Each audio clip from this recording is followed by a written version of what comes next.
Еще раз привет. Ну вот еще один ролик подниму. Значит, про моего любимого коммуниста канадского Джагмит Синха. Значит, чувак поехал в Петербург. Ну, встретиться со своими избирателями, то все. Со своими любимыми часами Rolex на руке. Поехал в Петербург. Ну, там было несколько людей, которые, конечно же, голосовали за НДП. Но были некоторые люди, которые пришли туда просто, чтобы высказать, что они о нем думают. И там была серьезная перепалка. Его прямым текстом послали туда, куда некрасиво посылать, как бы, не очень официально посылать. Послали его туда, и он кричал, что даже, он сказал, что даже были крики, которые желали ему смерти и так далее. Ну, я там не был, но я вполне допускаю, что это возможно, что да, там люди как бы перешли границы чуть-чуть и желали смерти ему и всем его родне, как бы, но он, конечно же, сразу же выступил в Твиттере, что вот, что ненависть, то все третье, десятое, что там начал намекать даже в сторону расизма. Вот. Но я написал ему в Твиттере, что, пацан, а ты не думал, что они тебе это сказали и вот так к тебе отнеслись, потому что ты делаешь то, что ты делаешь, а не потому, что ты относишься к какой-то расе или потому, что ты там плохо выглядишь или что такое. Посмотри на политику, которую ты делаешь. Ты, с одной стороны, кричишь, что помогите мне заставить либеральное правительство разобраться с нефтяными магнатами, а с другой стороны, ты подписал с этим же либеральным правительством договор. Так вот, тоже, если ты с ним подписал договор, чего мы сейчас тебе должны помогать что-то делать ему? Ты уже подписал с ним договор. Чем поможет то, что ты сейчас говоришь, это популизм.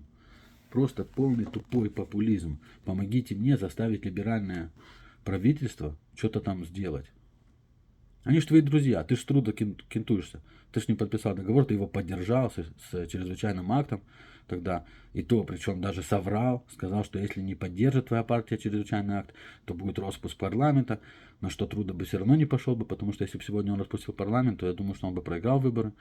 Вот, поэтому он и так в меньшинстве сегодня, а так еще и после конвоя свободы и так далее, так он точно бы попал под раздачу. Вот. А ты соврал своей партии, и это уже все поняли, все знали, потому что сам Трудо не признавался, что это будет вотум недоверия, это голосование. А ты, да, сказал, что это будет вотум недоверия. Только для того, чтобы заставить всех членов своей партии проголосовать за чрезвычайный акт. Ну вот, карма возвращается. Я думаю, что на следующих выборах федеральных, если ты и будешь там, товарищ Джагмит, то, наверное, все-таки очень мало людей за тебя проголосуют. Очень многие избиратели партии НДП были очень недовольны тем, что он подписал договор с либералами, потому что он, в принципе, конкурирует с либералами. Ну вот они оба как бы левые, один крайне левый, другой средний левый, но оба как бы в одной и той же стороне, и вот у них больше конкуренция между собой, чем даже между ними и консервативной партией.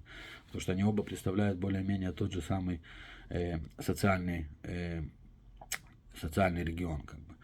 Вот. И ну вот так вот его послали. Были в новостях тоже, что вот как так. Такая ненависть. Взяли, послали бедного несчастного Джагмита. Он там написал в Твиттере, что он все равно приедет в Петербург еще раз. Вот. И что он не обращает внимания на все эти выкрики. Но это было очень неприятно слышать ему. Слушай, чувак, может ты что-то сделаешь для народа, который за тебя голосовал, тогда не будешь слышать такие выкрики, а может даже будет больше голосовать за тебя. Вот. А так просто ходи там, красоваться в ТикТоке и то все, сверкать своими часиками и кричать, что надо бить богатых. Ну, я думаю, я всегда говорил, что когда вот он кричит, что надо бить богатых, надо ему сказать, что слушай, ну ты что же богатый? Давай начнем с тебя. Ты как коммунист должен поделиться всем своим. Вот ты наворовался, куча денег у тебя, ни с чего причем. Не то, что ему родители оставили или что-то, или он как адвокат заработал, нет. Все в политике.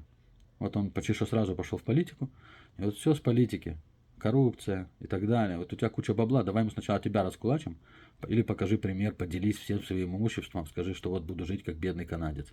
И раздай все свое имущество по всяким приютам детским и так далее. Не. У чувака коллекция Роликса. Это важнее, чем быть коммунистом. А коммунист он только на экране. Ну вот, тоже местные новости такие интересные. Всем привет.